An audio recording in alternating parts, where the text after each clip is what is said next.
আজ মর্নিং ওয়াকে এক ভদ্রলোক আর একটি মেয়ের সঙ্গে আলাপ হলো। মেয়েটির বয়স বছর 19 হবে।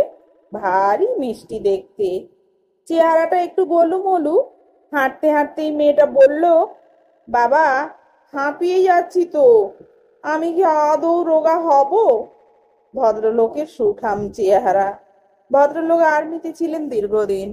হাঁটতে হাঁটতেই বললেন, তোকে আমি শরীর চর্চার জন্য ওয়াকে নিয়ে এসেছি, রোগা হবার জন্য নয়। এই যে একটু হেঁটেই হ্যাঁ হ্যাঁ করে হাঁপাচ্ছিস, এই জন্যেই নিয়ে এলাম।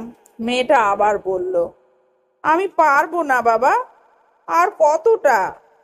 ভদ্রলোক হেসে বললেন, জানিস রিন্তি, আমি যখন প্রথম আর্মি জয়েন করি তখন আমি ভাবতাম, কি দরকার ছিল এত কষ্ট করার, ফিরে যাই বাড়ি, আমি পারবো না এত কষ্ট সহ্য করতে। তারপর আমাদের আর্মি টিমে যারা ভীষণ সফল তাদের সঙ্গে গল্প জুড়লাম, বেশ বুঝতে পারলাম সফলতার পেছনে একটা যন্ত্রণাদায়ক ব্যর্থতাও লুকিয়ে আছে। আর লুকিয়ে আছে ওই ব্যর্থতার উপরে জমা চূড়ান্ত আক্রোশ। সেই আক্রোশটাই জেদে রূপান্তরিত হয়েছে। একাধারে একটার পর একটা নিজের ব্যর্থতা, অন্যদিকে অন্যদের সফলতা দেখতে দেখতে মনে হতো, আমি কেন পারবো না? মেয়েটা বলল, জানো বাবা, আমাদের বান্ধবী সুচেতা আছে না, ও দিন রাত ভালো মন্দ খেলেও ওর গায়ে লাগে না। কি সুন্দর ফিগার, ওর কপালটাই ভালো জানো বাবা। আর আমি জল খেলেও। মেয়েকে মাঝপথে থামিয়ে দিয়ে বাবা বললেন, সুচেতা তোর মতো গান গাইতে পারে রিন্তি? তোর মতো এত মিষ্টি করে কথা বলে? মেয়েটা হেসে বলল, না, ও গান জানে না। তাহলে ওর একার কপাল ভালো বললি কেন? তোরও তো কপাল ভালো, তুই এমন সুন্দর গলা পেয়েছিস। দেখ রিন্তি, সকলে সবকিছু পায় না, ঈশ্বর প্রদত্ত হয় না সকলের সবকিছু। তারপরও তারা সফল হয় কি করে বলতো? ব্যর্থতাকে আঁকড়ে ধরে। ব্যর্থতাকে বলে, যতক্ষণ না আমি সফল হচ্ছি ততক্ষণ তোমায় যেতে দেব না আমার কাছ থেকে। ব্যর্থতা বেচারা এত জেদের কাছে হার মেনে যায়, বাধ্য হয়ে সফলতাকে পাঠিয়ে নিজে পালিয়ে বাঁচে। সব ব্যাপারেই তাই। আমরা শুধু সফলতার গল্প শুনি, ব্যর্থতার গল্প শুনতেই চাই না। তাছাড়া তোকে রোগা হতে হবে এমন তো বলিনি আমি, বরং এই চেহারাটাতেই তোকে সুন্দর লাগে। আমি বলেছি রোগ মুক্ত হতে হবে, ফিট হতে হবে। তোদের এই কম্পিউটার জীবনে হাঁটাহাঁটি তো বন্ধ, তাই বললাম আমার সঙ্গে রোজ চল, দেখবি ভালো লাগবে।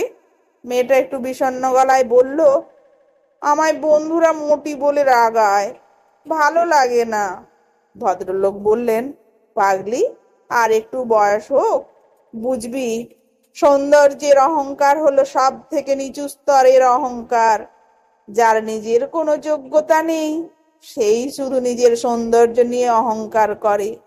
আসলে কি জানিস, মানুষ বোঝে না সৌন্দর্য দীর্ঘস্থায়ী নয়, তাই এলোমেলো অহংকার করে অন্যকে ছোট করে। বলা তো যায় না বলেই নিজের বাঁ পায়ে হাত দিলেন।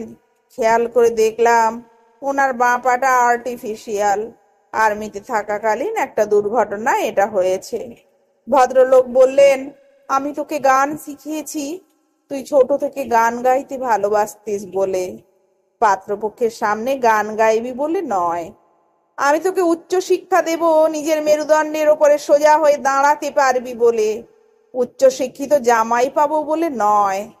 আমি তোকে হাঁটতে এনেছি সুচেতার মতো রোগা করতে নয়, রোগ মুক্ত করতে। আর একটা কথা শোন মামনি, অন্যের সফলতা দেখে ভাবিস না সে আচমকা পেয়ে গেছে। প্রত্যেককে পরিশ্রম করতে হয়। আমাকেও এই নকল পা নিয়ে আবার হাঁটতে অনেক পরিশ্রম করতে হয়েছে। হারার আগেই হেরে যাবি এটা ভাববি না।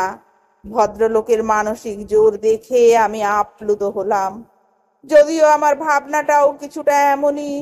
প্রতিটা ঝাঁ চকচকে সফলতার আড়ালে লুকিয়ে আছে যন্ত্রণাদায়ক ব্যর্থতা। আমরা শুধু সফলতাটাই দেখতে পাই। ভদ্রলোক মেয়েকে বললেন, চল আমাকে হারা দেখি। আর একটু স্পিড বাড়ালেন হাঁটার। মিষ্টি সকাল, জিতে যাওয়া সূর্যের আলোয় উজ্জ্বল হয়ে উঠেছিল ভদ্রলোকের মুখটা।